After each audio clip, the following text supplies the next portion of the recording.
I'm Sarah Ames, and I'm running for the Kentfield School Board. What and whom? Well, really I'm representing the students in our two schools. We have an elementary school, Basich, and a middle school, Kent. And ultimately, the school board are the ultimate decision makers for all the kids in the district and for the parents as well. All right, good question. So my biggest issue and why I ran for school board is we have a new curriculum, a new core curriculum coming in to play in California and actually nationwide. And the new core standards are a huge shift from what we've done in the past. And so it's going to be a very complicated process to implement these standards into our schools in a way that will be effective and also not too disruptive. So we need to balance the implementation process with the students who are there currently and making sure that they're receiving the best possible education. Okay. So in terms of 3 criteria, the top priority for me would be making sure that as a district we have the best possible staff to manage the budget. Barbara Johnson is our business director currently and has been for several years. And I actually recently, when I was thinking about this, decided to kind of see what her reputation was. And I called people I know in the county and asked, what do you think of Barbara Johnson as a business manager? And over I heard that she is excellent. She's very modest. She's not showy or flashy, but she does a really thorough and professional job and is extremely knowledgeable about putting together a budget.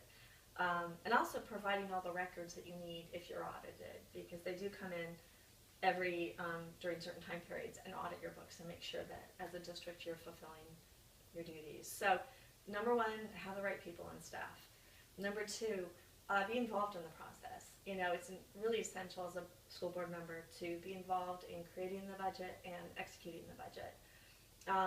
And 3, make sure you understand the funding stream that comes in.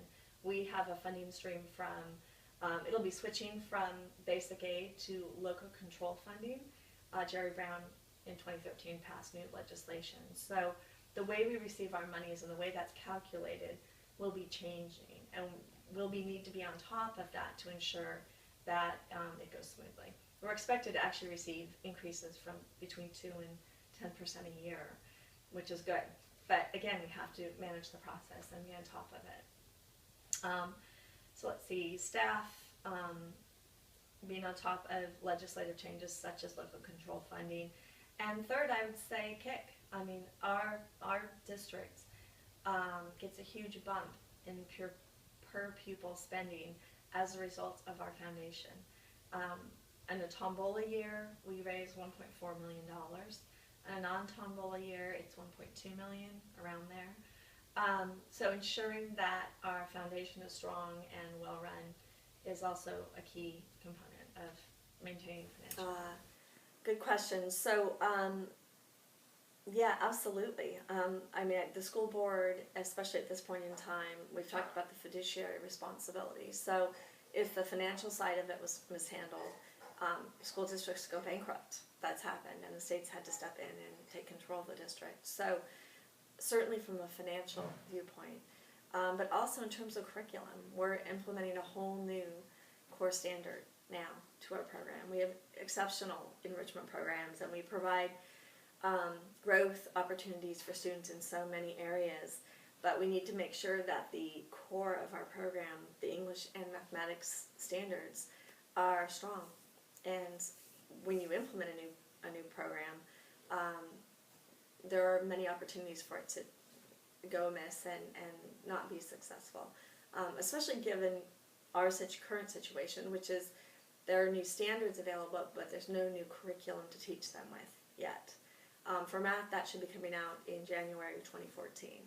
So our district actually last year jumped in without curriculum and tried to start teaching the mathematics standards, and truthfully there were a lot of bumps in the road, and a lot of kids had a really difficult year in math, and there were some very upset parents. So it's very important that you manage and balance the needs of today's students with the needs of students 5 years from now. in terms of implementing curriculum? Good question. So I think as a school board trustee, it's vital that you are able to get input from the people you're representing, which are the parents and the students in the district. And in order to do that, you really need to reach out and have really great communication with those people. I have kids at Kent, but I don't have kids at Basage. So when we're implementing a whole new core curriculum, it's going to be really important that we have both the trust of the public and their input into the process so we can make the best decisions. And in terms of self-control, you know, the whole process is collaborative. It's all a give and take. So it's really important that you have the ability to negotiate and to work with the other members of the board. There are 5 trustees, not 1, and you have to keep that in mind when you're governing. Okay. California Ed Code, there's several ways that we have a legal responsibility. First of all, we have the financial responsibility that we already talked about in terms of budget and managing our books and passing through the audits that are necessary. Additionally, we have requirements in terms of special education that are federal law. The ADA, American Disabilities Act, specifies that we need to meet the needs of all students. Everybody is entitled to an equal and fair education.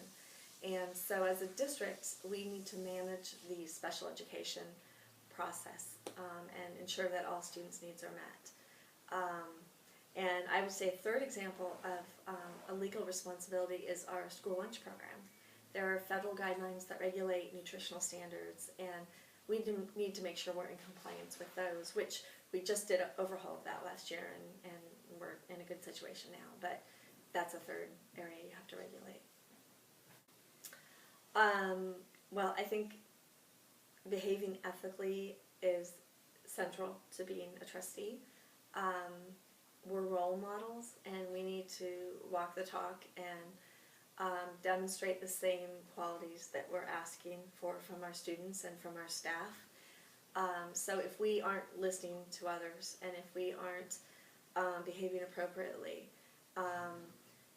we are not providing the leadership that we have agreed to provide for students, for parents, for staff. So I think that's, you know, financially that's crucial in terms of how the school runs, that's crucial. And frankly, even if you're not a trustee, I would hope that you know, I live my life by those same guidelines every day. I won't be using a new set of principles once I'm a trustee. I live by them currently, and we'll do the same.